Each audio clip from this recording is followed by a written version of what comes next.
ശ്രീകൃഷ്ണ ജ്യോതിഷാലയത്തേക്ക് ഏവർക്കും സ്വാഗതം. ഫെബ്രുവരി മാസത്തെ ഫലമാണ് പറയുന്നത്. ഫെബ്രുവരി മാസത്തിൽ കർക്കിടക കൂറുകാർക്കുള്ള ഫലമാണ് പറയുന്നത്. കർക്കിടക കൂറ് എന്ന് വെച്ചാൽ തന്നെ പുണർദത്തിൻ്റെ അവസാനത്തെ കാൽഭാഗവും പൂയവും ആയില്യവും കൂടി ചേരുന്ന മിഥുന കൂറ്, അതല്ലെങ്കിൽ മിഥുന രാശി. ഈ രാശിയിൽ നോക്കുമ്പോൾ ഈ രാശിയുടെ 3-ാം ഭാവത്തിൽ നിൽക്കുന്നത് കേതുവാണ്. 7-ാം ഭാവത്തിൽ നിൽക്കുന്നത് സൂര്യനും ബുധനും. 8-ൽ ശനി, 9-ൽ രാഹു, ശുക്രൻ, 11-ൽ വ്യാഴം, 12-ൽ ചൊവ്വ. ഗ്രഹസ്ഥിതി വെച്ച് നോക്കുന്ന സമയത്ത് വലിയൊരു കുഴപ്പമില്ലാത്ത ഒരു ഗ്രഹസ്ഥിതിയാണ് ഉള്ളത്. അഷ്ടമത്തിൽ ശനി നടന്നുകൊണ്ടിരിക്കുന്നുണ്ട്. 9-ൽ ശുക്രൻ നല്ലതാണ്. 9-ൽ ശുക്രൻ ഉള്ളത് നല്ലത് തന്നെയാണ്. അത് കാരണം വലിയ കുഴപ്പമില്ല. ലാഭസ്ഥാനത്ത് നിൽക്കുന്നത് വ്യാഴമാണ്. അത് കാരണം വരുമാന വർധനവിന് യാതൊരു കുറവുണ്ടാവില്ല. കർമ്മസംബന്ധമായിട്ടുള്ള കാര്യങ്ങളിലൊക്കെ എല്ലാം നീക്കുപോക്കുണ്ടാവും. കർമ്മം ചിലപ്പോൾ തൊഴിൽ മേഖലയിൽ ചിലപ്പോൾ ദൂരദേശ സഞ്ചാരങ്ങളൊക്കെ വേണ്ടി വരും. തൊഴിൽ സംബന്ധമായിട്ട് വിദേശ സംബന്ധമായിട്ടുള്ള ഗമനങ്ങൾ ഉണ്ടാകാനുള്ള സാധ്യത കൂടുതലേക്കാണ്. വിദേശത്തേക്കെല്ലാം പോകണമെന്ന് തീരുമാനിക്കുന്നവരെ എത്രയും പെട്ടെന്ന് അതിനുള്ള നടപടികളും മറ്റുള്ള കാര്യങ്ങളെല്ലാം തീരുമാനിച്ച് ഒരു പ്രവർത്തനത്തിലെത്തണം.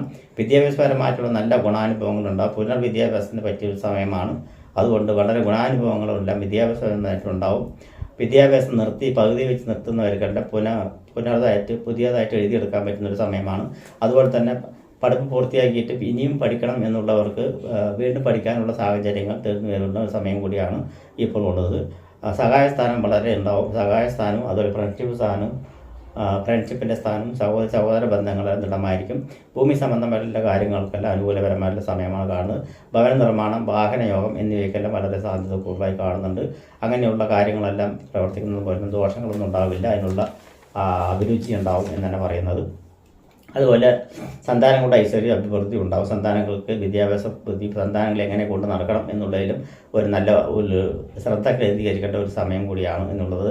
കടബാധ്യതയെല്ലാം ഒരു വിധത്തിൽ പരിധി വരെ നിർത്താൻ പറ്റും. അതുപോലത്തെ രോഗത്തിൽ മരുന്ന് കഴിച്ചുകൊണ്ടിരിക്കുന്നവർക്കെല്ലാം മരുന്നിൻ്റെ പ്രാപ്തിയെല്ലാം ഉണ്ടാവും.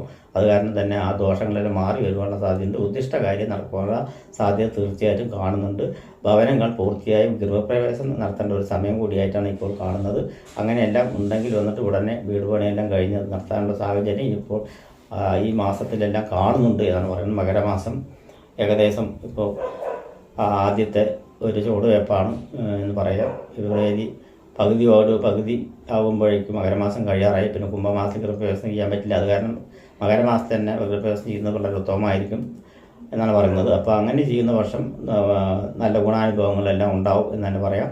അതുപോലെ തന്നെയാണ് 9-ാം ഭാവത്തിലുള്ള ശനി വളരെ അനുകൂലപരമായിട്ട് 8-ാം ഭാവത്തിലെ ശനി എന്നിട്ട് അഷ്ടമശനിയാണ്. അഷ്ടമശനിയായ കാരണം കൊണ്ട് ദേഹസംബന്ധമായിട്ടുള്ള പ്രശ്നങ്ങളും മറ്റുള്ള കാര്യങ്ങളെല്ലാം ഉണ്ടാവും. അത് കാരണം മൃത്യുഞ്ജയ ഹോമം ഒരു മഹാദേവക്ഷേത്രത്തിൽ നടത്തി അതിൻ്റെ പ്രസാദം ഒരു 3-5 ദിവസം കഴിക്കുക. അതുപോലെ തന്നെ ശാസ്താവിന് എള്ളുതിരി അല്ലെങ്കിൽ നീരാഞ്ജന വഴിപാട്, പായസം എന്നിവയും നടത്തുന്ന പോലും ഗുണാനുഭവങ്ങൾ ഉണ്ടാകും. ഗവൺമെൻറ് സംബന്ധമായിട്ടുള്ള തൊഴിലെടുക്കുന്നവർക്കെല്ലാം ഗുണാനുഭവം ഉണ്ടാകും. ഗവൺമെൻറ് കാര്യങ്ങളെല്ലാം നിവൃത്തി സ്ഥാനത്തിലെത്തുവാനും രേഖകളെല്ലാം കരസ്ഥമാക്കുവാനും ഗവൺമെൻറ് സംസ്ഥാനമായിട്ടുള്ള എന്തെങ്കിലും ലോണുകളോ മറ്റുള്ളതൊക്കെ ഉണ്ടെങ്കിൽ സാങ്ഷൻ ആകാനുള്ള കാര്യങ്ങളും പാസ്സായി വരുവാനുള്ള സാധ്യതകളും ഭവന നിർമ്മാണത്തിന് മുൻകൈ എടുക്കുകയും വാഹന സംബന്ധമായിട്ടുള്ള മേഖലകളിൽ പങ്കെടുക്കുകയും അല്ലെങ്കിൽ പുതിയ വാഹനങ്ങൾ വാങ്ങിക്കാൻ തീരുമാനിക്കുന്നതിലെല്ലാം മൂലം നല്ല മേൽക്കോയ്മയെല്ലാം ഉണ്ടാകാനുള്ള സാധ്യതയും കൂടുതലായിട്ട് കാണുന്നുണ്ട്. അതുപോലെ തൊഴിൽ വർധനവ് ഉണ്ടാകാനുള്ള സാധ്യത, പുതിയ തൊഴിലിനെ പറ്റി ചിന്തിക്കുവാനും പ്രവർത്തിക്കാനുള്ള സാധ്യത കൂടുതലായി കാണുന്നുണ്ട്. അതുപോലെ രാഷ്ട്രത്തിൽ പ്രവർത്തിക്കുന്നവർ പ്രത്യേകം ശ്രദ്ധിക്കണം.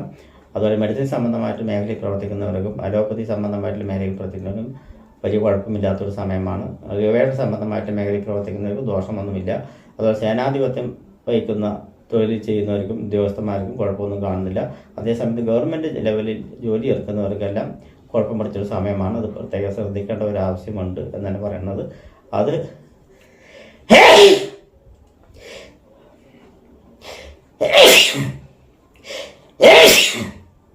ഗവൺമെൻറ് സംബന്ധമായിട്ടുള്ള മേഖലയിൽ പ്രവർത്തിക്കുന്നവർ പെട്ടെന്ന് കാര്യസാധ്യത സാധിക്കാൻ വേണ്ടി എന്തെങ്കിലും എടുത്തുചാട്ട് ചോദിക്കുന്നുണ്ടെങ്കിൽ അത് വളരെ ബുദ്ധിയോടുകൂടി ചെയ്തില്ലെങ്കിൽ പിടിക്കപ്പെടും എന്നുള്ളത് പറയുന്നത്. അത് കാരണം കൊണ്ട് ശ്രദ്ധ കേന്ദ്രീകരിച്ച് നിൽക്കുന്നതാണ് ഉത്തമമായിട്ടുള്ളത്. അത് കാരണം വളരെ ശ്രദ്ധയോടുകൂടി കൈകാര്യം ചെയ്യണം എന്നുള്ളതാണ് കർക്കിടക കൂറുകാർക്ക് പറയാനുള്ളത്. അഷ്ടമശനിയുടെ പോക്കാണ്. ഏകദേശം 2 മാസത്തോടുകൂടി അഷ്ടമശനി തീരും. അത് കാരണം അഷ്ടമശനിയുടെ പോക്ക് ചിലപ്പോൾ ആളെ ഒന്ന് വീഴ്ത്തിയിടാനുള്ള പരിപാടിയെല്ലാം നോക്കും. അങ്ങനെ ഉണ്ടെങ്കിൽ അതെല്ലാം ശ്രദ്ധിക്കണം.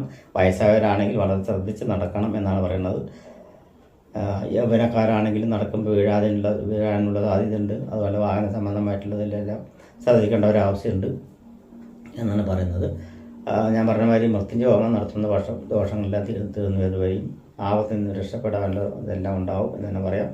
അപ്പോൾ കർക്കിടകക്കൂറുകാർക്ക് നക്ഷത്രപ്രകാരം ചെയ്യേണ്ടത്, പൂർണ്ണത നക്ഷത്രക്കാർക്ക് ശ്രീരാമന് അവിൽ നിവേദ്യം, തുളസിമാല, വെടിവഴിപാട്, അതുപോലെ തന്നെ ഭാഗ്യസൂക്തം, പുഷ്പാഞ്ജലി എന്നിവയും. പൂയ നക്ഷത്രക്കാർക്ക് ശാസ്താവ്, നീരാഞ്ജനം, നെയ്വിളക്ക് എന്നിവയും. ആയില്യ നക്ഷത്രക്കാർക്ക് ആയില്യ പൂജ്യം നടത്തുന്നതിന് ഗുണാനുഭവങ്ങൾ ഉണ്ടാവും എന്ന് തന്നെ പറയാം. ദോഷാദിക്കും ഗുണാനുഭവം ഉണ്ടാവും. നമസ്കാരം.